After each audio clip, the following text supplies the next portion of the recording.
Hello bachcho, let's see the question. The point masses A and B having the masses in the ratio of 4:3, they're separated by the distance 1 meter. When another point mass C of mass capital M placed in between of A and B,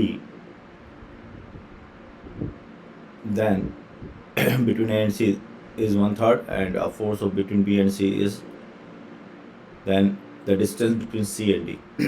तो बच्चों ये मान लो A है, ये B है और ये 1 metre है. इसका मास m मान लेते हैं, तो इसका मास 4m मान लेते हैं, तो इसका मास कितना हो गया 3m, क्योंकि रेशियो 4:3 है. अब हमने क्या किया, एक रखा c, मान लो x डिस्टेंस पर रख लिया c यहाँ पर, तो ये हो गया 1 - x. अब ये बोला जा रहा है, इसका मास कैपिटल M मान लेते हैं कि इन दोनों के बीच का फोर्स a और b, the force between a and c 1/3 of b and c.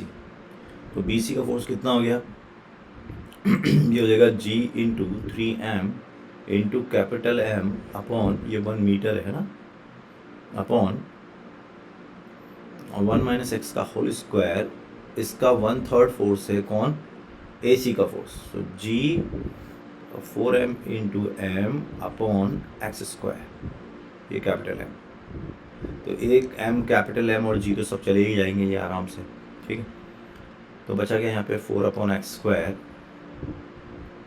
Is equal to 1/1 - x का होल स्क्वायर. तो x अपॉन 1 - x जो हो गया वो हो गया आपका 2. तो x इज इक्वल टू हो गया आपका 1/3 मीटर. तो यहाँ से राइट आंसर हो जाएगा बच्चों 2/3 मीटर है ना, 2 इंटू 2 - 6 2/3, सॉरी, ये हो जाएगा आपका 2/3. सो राइट आंसर हो जाएगा आपका A. All the best.